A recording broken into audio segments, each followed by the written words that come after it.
I am 100% in my winter arc. My physical and mental fitness are at their best, and I am starting off 2025 with good habits.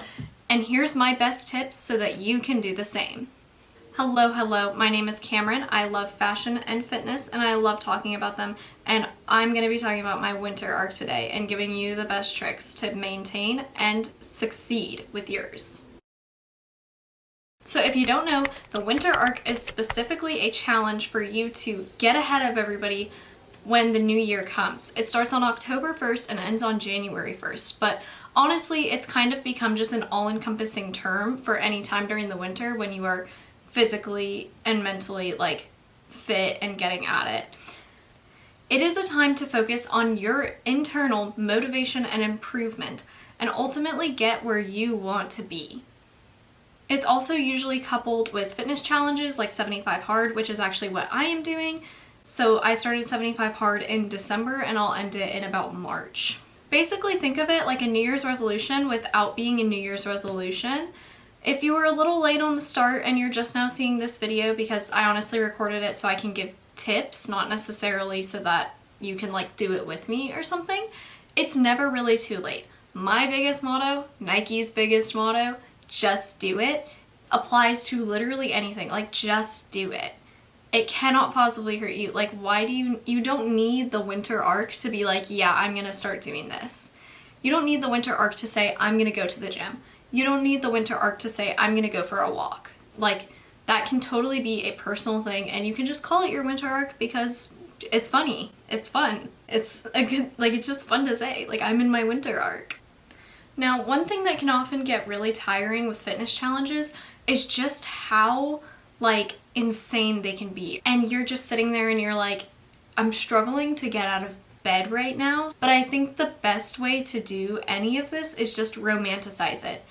Make a Pinterest board if you're into that. I love Pinterest boards to get myself motivation. And also making vision boards is a really great idea. And me personally, I put my vision board right across from my bed. So every morning I have a sunrise alarm clock. So the light comes out and I see that vision board first thing when I wake up and I'm okay, Cameron, let's do this. I also kind of talked about romanticizing the outside. But the outside is really great. I think that's honestly my favorite part of the winter arc is when I go for runs outside, it's so refreshing. That vitamin D, you need that vitamin D so much more in the winter because you can't get it as much because you're not outside as much. And so it's very important to just be outside. I also think doing sports like golf or something, I play golf, so that's why I say that, is really important for staying outside. And I'm doing 75 Hard right now, which I already kind of mentioned a little bit. But that requires 45 minutes of outside exercise a day. That 45 minutes is honestly game-changing. Every day I'm I hate this. I don't know why I do this. But afterwards, I'm I get why I do this. This is actually good for me. It's pretty fun. It's really not that bad. It's really never that bad. You always think it's so much worse than it is. I think especially with the winter, you need to change your mindset. This goes along so much with the romanticization of it. But not thinking about the cold as oh, it's disgusting. I literally can feel my bones chattering.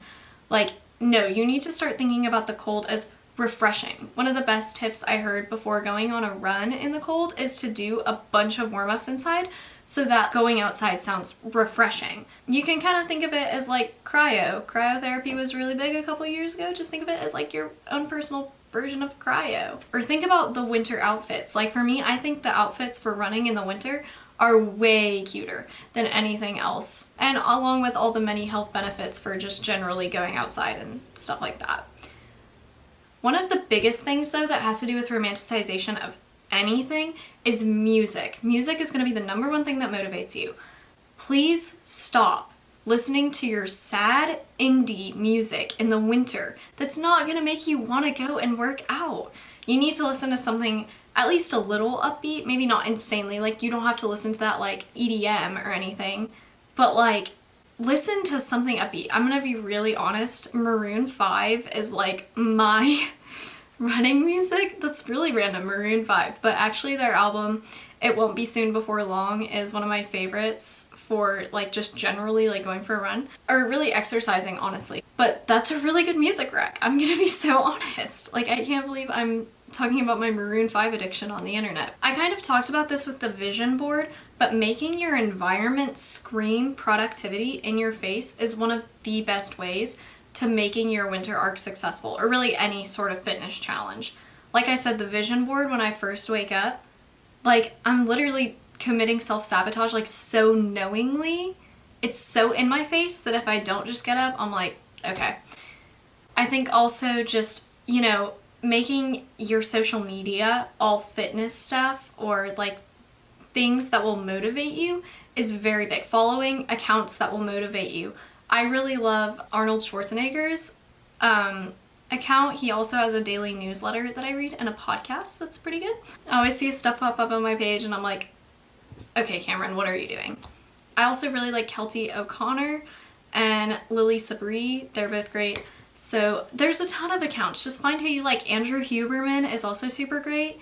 Like, there's so many people that you can follow. When that stuff shows up on your feed, you're like, what am I doing right now? I need to go. Like, I need to go do something productive. Just training the algorithm to make you think that that's like what you really want to see will help you, just help it be more in your environment.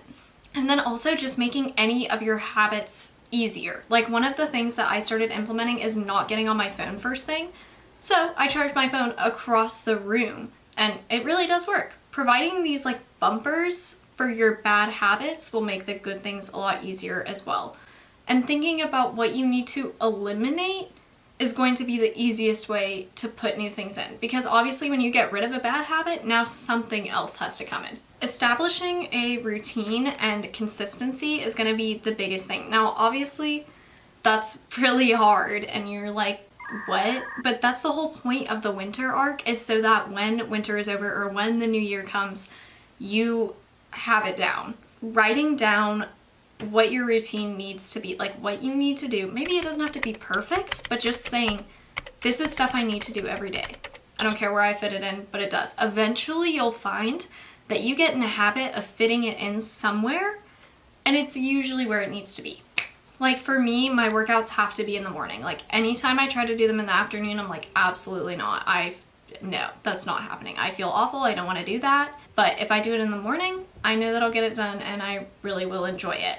And consistency is so key with all of this stuff. You can take one rest day. I think this is in Atomic Habits. But he said that the first day is a rest day. The second day is a new habit forming. The second day that you don't do something, or the second day maybe you do something that you're not supposed to be doing, that's just a very slippery slope. And once you get to like that 3-day mark, you're always like, it's only been 3 days, why don't I just do 4? And then you get to the 10-day mark and you're like, okay, great. And you know, everybody says it takes 66 days to make a habit, but it kind of depends on what habit it is. Some take longer, some take less, and then like, some habits are so hard to quit, but some habits are really surprisingly easy. So you just need to find that out for yourself and make consistency super key. Now, one of the biggest mistakes I see people making is trying to do too much at one time and then none of it ends up getting done. My personal favorite thing to do is pick one thing a week, and that whole week, the only thing I'm focusing on is that one thing. It makes it a lot more focused. And even if you're like, oh, I really need to go for a run, that's not my focus this week. My focus this week is going to go golf. And yeah, like the run, it'll probably get done because I still want to go do it and I still feel like it's a good thing to go do. However, going to go golf is the main priority that week. And if I do it, then I have time to do other stuff too. Because it's not that hard to do that one thing. It's not that hard for me to go golf. It's fun. And some things that are less enjoyable, you may not want to do it, but if you zero in on that one thing for just 1 week, it makes it a whole lot easier. Think about it. If you did that for the entire year, that would be 52 things. Maybe not all of those habits would stick, but that means you had 52 things that you tried and you successfully did for 7 days, which is more than most people can say. I do want to talk a little bit about like dieting and food in this video, because I feel like, again, with a lot of these fitness challenges, people think that they have to diet. Winter Arc you don't. Like, that's not really the point. For 75 Hard though, I am on a diet, and I think the most positive way to look at dieting is just adding stuff in instead of trying to take stuff away, because, you know, the more you add in, the less space you have for the bad stuff. That's usually a pretty good way to look at, honestly, fitness and dieting and habits in general. But I think that's very important if you're dieting, especially in the winter months. It's so hard. It's really so hard because you want those comfort foods. But one comfort food I do find that is really good for the winter, that is actually really healthy, are like soups and stews. I think I heard this on Kelty O'Connor's YouTube channel, but she said soups are the salad of winter. And that's honestly so accurate. You can fit so much nutrients in them. They're so easy to make. And they're just so warm and good. And like, they're also so hydrating. In the winter, you still need to hydrate a lot. It's just like that vitamin D in the summer. I feel like, honestly, I'm more dehydrated in the winter because I just don't feel like I'm sweating that much or anything. But you really still do need that hydration no matter what.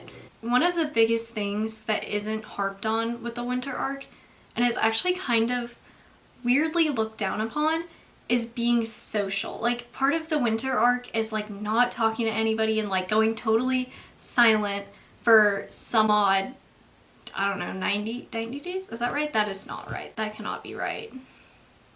That's not healthy. Humans are social creatures. We need that interaction.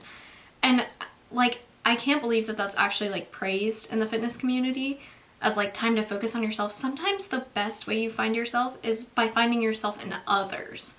And I'm not trying to say like make your identity in other people. That's not what I'm trying to say. But I'm saying to invest your time in people that like you want to be with, enjoying your time with other people. Yes, you know, winter is also a great time for self-exploration and, you know, like mastering how to be alone or whatever. But I think there is something still so important to that social aspect, and you should never totally isolate yourself for 90 days. That's just not healthy. And I think one of the best things is to do seasonal stuff with your friends. Like in winter, you can go ice skating and stuff like that. Like going and doing that with your friends is super fun. It's also a cute date idea, and it's actually cardio. Look at that. At the end of the day, the winter arc is super hard, but you don't need to be hard on yourself. If you miss a day or something, it's totally okay. If you fall off for a little bit, just get back up. At the end of the day, you always just need to get back up. That's all that matters. You know, I talked about that 2 days bringing in a new habit, but on the third, you can change. On the second, you can change. You have time and you can do it. Just do it. I hope you enjoyed this video. If you did, please like, and if you want to see more content like this, subscribe. I post every Wednesday, so hopefully I'll see you next week. Bye!